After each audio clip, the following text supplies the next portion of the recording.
Welcome to another episode of Pastors Kids United, where we will dive into the real, the raw, and sometimes hilarious experiences as a pastor's kid.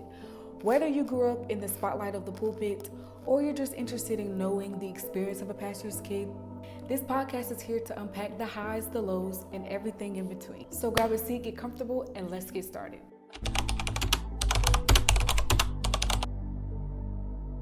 Today we're diving into building and managing relationships as a pastor's kid. Now I know, you know, that is extremely difficult. We do have a special guest and I'm super excited to welcome her. I'm here with my friend Abigail. I'm gonna be honest, y'all, we have not known each other for a very long time. You know, when you find genuine people of Christ and people of God, you want to cling on to them.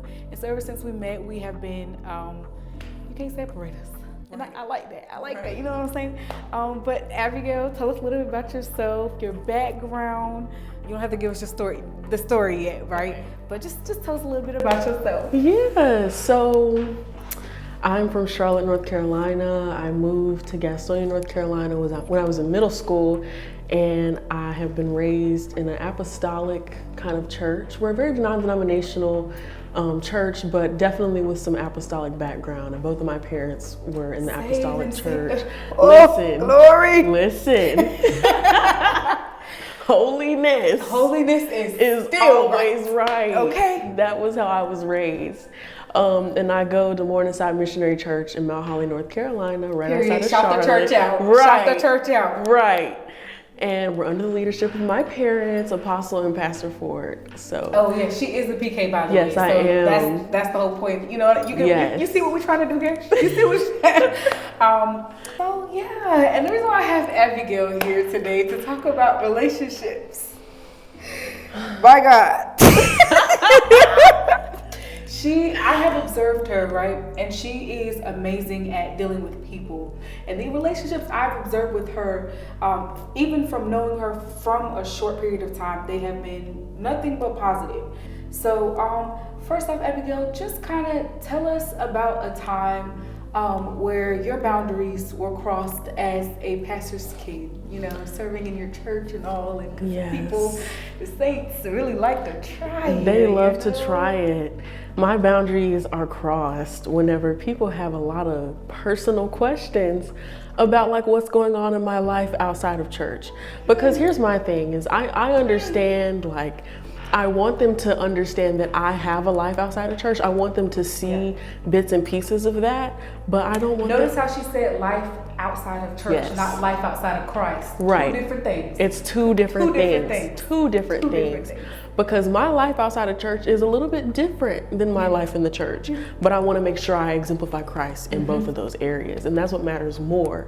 But they will have like questions about like who I'm seeing, if I'm dating anybody, and things like that. And just a ton of questions about me being in college now and what I do. Do your parents let you go out? Do they let you have friends? Do they let you do this and that and the third? Like, why do you have a million questions? I'm a normal human being, just like everybody else.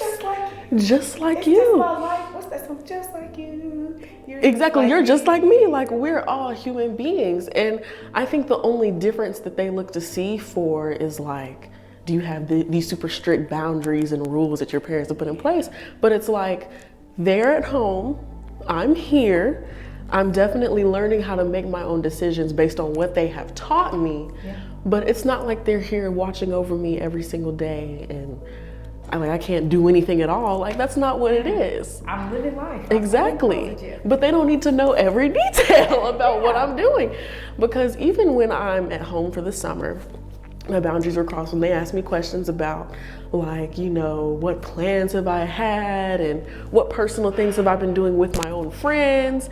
And like, my boundaries are, because exactly, because like I'm a musician at the church. Yeah. And listen. I'm a female musician in the African American church. That's rare. It is a male dominated field. It is. That's very rare. So whenever I'm working with other young musicians, the members will tend to have a lot of questions like, what's going on with you and the organ player, or you and the drummer, or what's going on? And literally... Them drummers, okay, sorry. Okay. Because that's who I don't, that's a whole nother conversation. We'll probably get into that later in the podcast. But it's just like they'll have questions that have nothing to do with the task at hand or with, kingdom work. And it's just like, it's not edifying. It's not building anybody up. What does my life have to do with? Right. It has nothing to do with that. Your business. And I have to set those boundaries and establish those boundaries and let them know like, hey, you're not on task with this. This is not what we're doing right now. We could be in a rehearsal. We could be in a meeting. And that is how I establish those healthy relationships with members in the church. Because I don't necessarily need to be best friends with all of them, but my relationship with them. Let's talk about it. No, because let's talk about how many members you'll come across where, and this is in the most respectful way possible, right? Let's talk about how many members you'll come across as they will try to be your best friend, not understanding that I'm here on assignment, right? My assignment is to make sure that you become everything that God has set you out to be, that He has made you out to be. And so maybe that doesn't include us being the best of friends. And I will say being best friends with someone whom goes to your church, whom you are leading over, or you're serving, right? It's not a good mix. There was a member that went to my church. At the time, she was my best friend. And so again, this is when I didn't know any better. And so she had basically asked to come over to my house, right? Now, if you know me, I just can't let any and everybody in my space. And so I told her, I said, hey, maybe not this weekend, maybe next time, just because, I'm really not. Listen, I'm an ambivert, so there are moments where I like to socialize and there are moments where I have to recuperate by myself. And so she, for whatever reason, had got upset at me. And so she goes behind my back and asks my mom. And so I'm sitting here like, oh, so she didn't understand I said no the first time? I literally told you, no, you cannot come to my house. And so, all of that happened. And my mom being the mother, the woman of God that she is, my mom is a woman of peace. And so what she thought what she was doing at the time, where basically the young lady had expressed that her feelings were hurt by how I handled the situation, right? And so what my mom didn't understand at the time is that she was being emotionally manipulated. And so she came at me and I wouldn't say came at me, but she came to me rather and was like, hey, Kira, maybe we should, go and apologize to them and just make sure that, things are okay, things are at peace. Because like I said, my mom is a woman of peace. There's nothing more that she loves than enjoying her peace. However, she didn't understand in this instance that she was being emotionally manipulated. So I went to the girl, we had a meeting after service, and the young lady began to cry and all that stuff. What my mom didn't understand is that she was being emotionally manipulated by a church member who was close to us, my best friend, right? You don't see those things when people are close to you because the Bible tells us love covers a multitude of sins. So you don't see the negative in people, right, until they reveal themselves. And it's not like I didn't love her any less, whatever the case may have been. However, I realized that she did not respect me as a person. She didn't respect my boundaries. She literally went over my head to talk to my mom. And me and my mom were on the same page about things. And so later on, my mom had came and apologized to me and was just saying I'm sorry. She's like, I didn't understand, the intent of the situation. I didn't understand all that was happening. But it was also my dad. My dad had came in the mix as the pastor, right? He was just explaining to my mom, and I will say, I thank God for my dad because he did give me a voice. When I felt like I was nobody understood, hey, I feel like my boundaries are being crossed, hello, I'm trying to speak up, but no one's listening.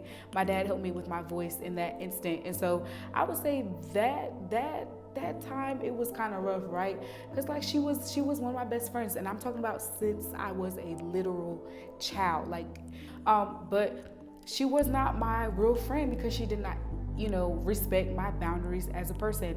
And like we've been talking about, setting boundaries is definitely early. You have to set boundaries early in the relationship is, I would say, the number one thing that will help you differentiate between your relationships with people and managing healthy relationships. So yeah. I definitely agree.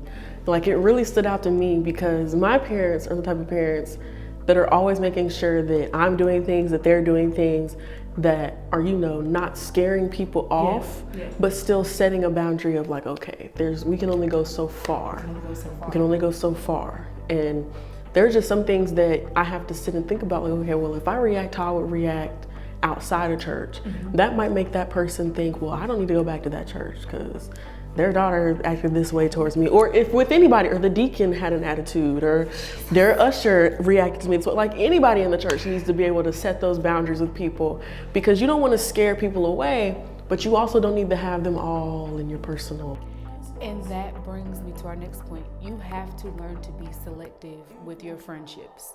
You cannot invite everybody in your circle. And this is not I'm better than you, I'm better, it's not even that kind of instant or example. It's just a matter of, guarding your heart, guarding what the Lord has given you as a person. And if you don't have any boundaries and you're just letting the wind gates open. Because everybody ain't trying to live right everybody. That's what always got me. Everybody ain't trying to live right. Do you know how many PKs I've met who are not saved? Like they have, Proverbs 31 in their bio. Are they living a Proverbs 31 moment? Are they living that life though?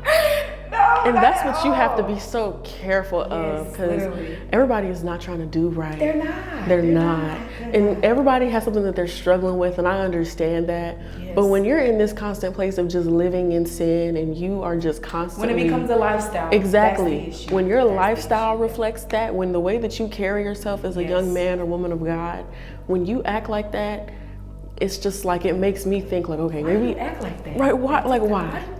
Why? And it's like, I get it. Everybody has their own issues, but I'm not going to go out of my way to befriend you or maintain a relationship with you if I feel like it's not going to help me grow in my faith. Because I don't want to be, you don't want to surround yourself with stumbling blocks. And you don't want to be a stumbling block for somebody else either. So and I think that also goes to say, so my dad had showed me a video.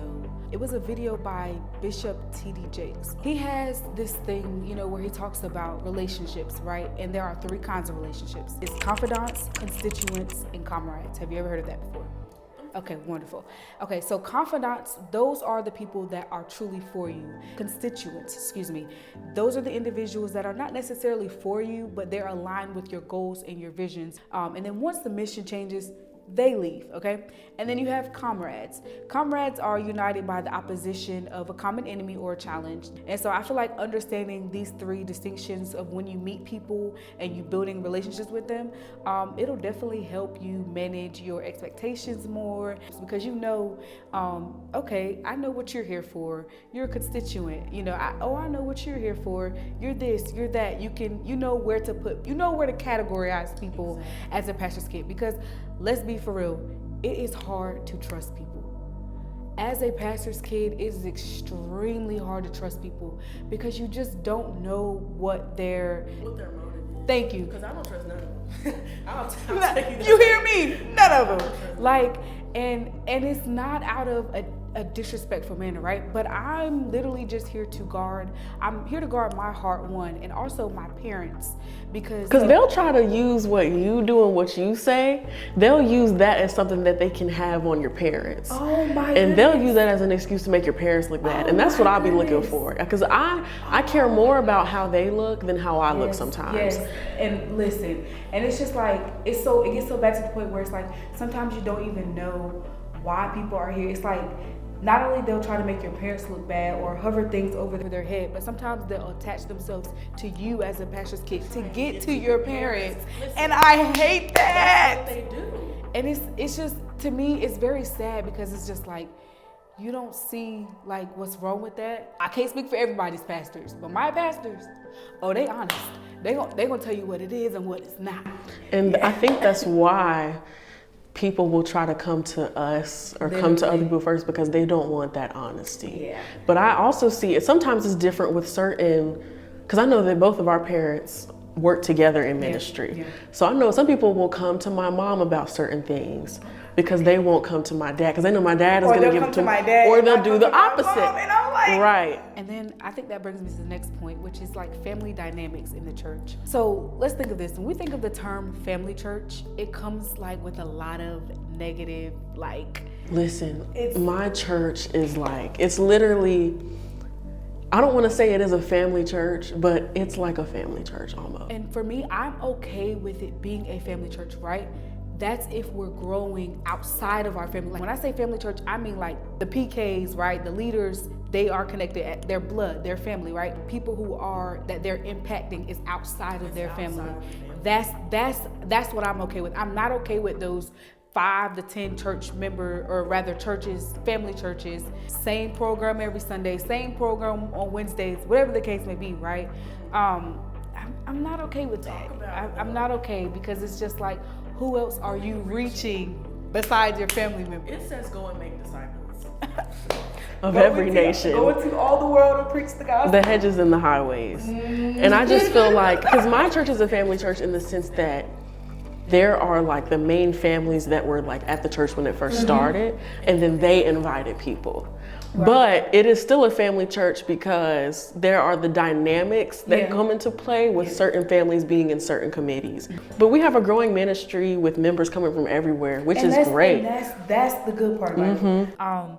But like, I feel like, you know, us as PKs, right? I feel like we've put that positive outlook on when it comes to family churches, right? Because our churches are exceeding just family members. We're touching the community.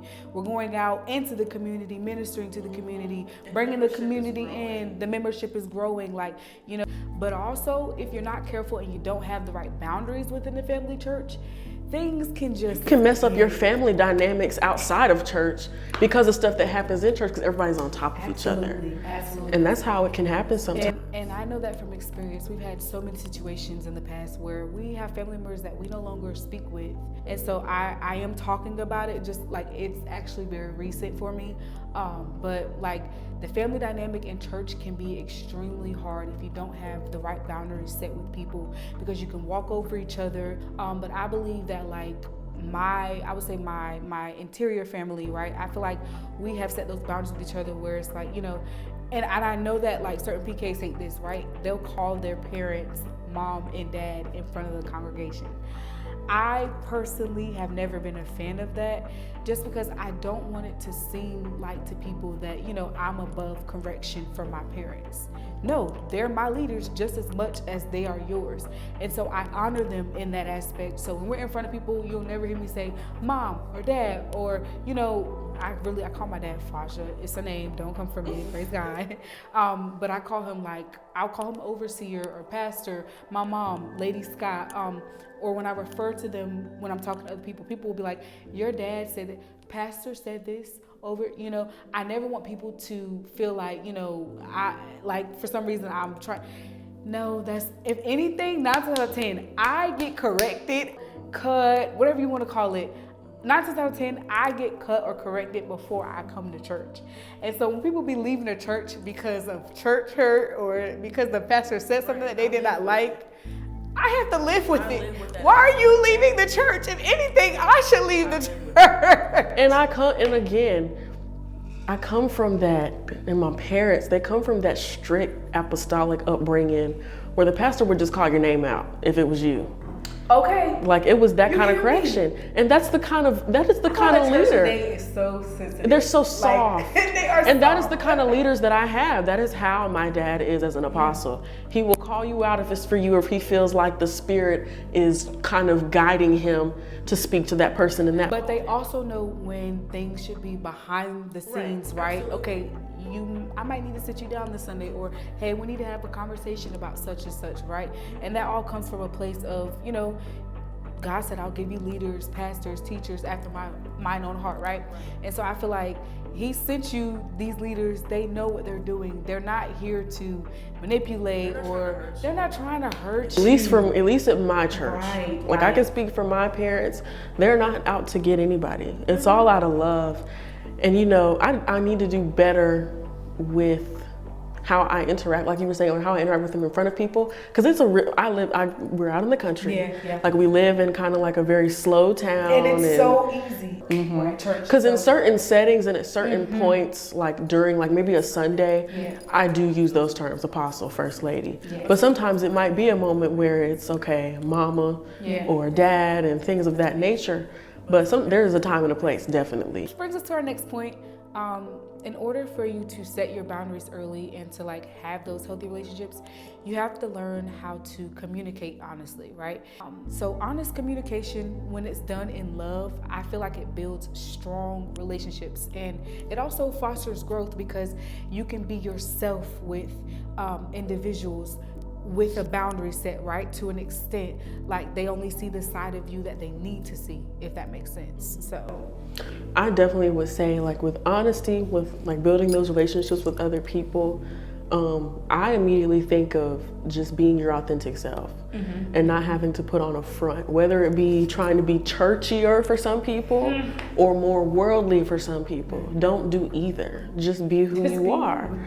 And and if who you are is not a good person, that's a whole nother topic. You need to work on yourself. Because I feel like with other pastors' kids, for sure, it is so hard to make friends with other pastors' kids because I feel like I either have to be churchier to be comfortable or I have to be the total opposite to be comfortable.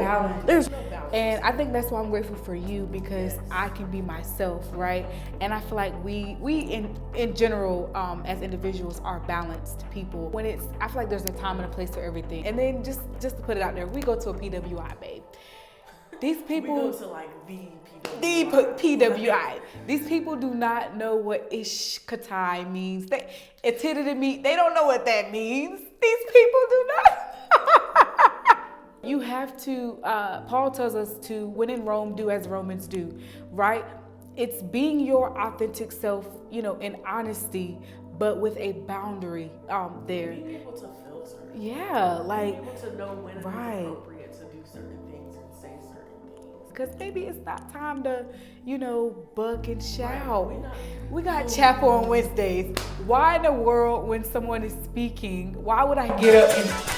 Because the chapel, and that's the thing, like we're both in the music ministry at the chapel, and I'm an employee at the chapel here on campus, and it is nothing like the church that I go to on Sundays, like the churches that I fellowship with. It's nothing like that.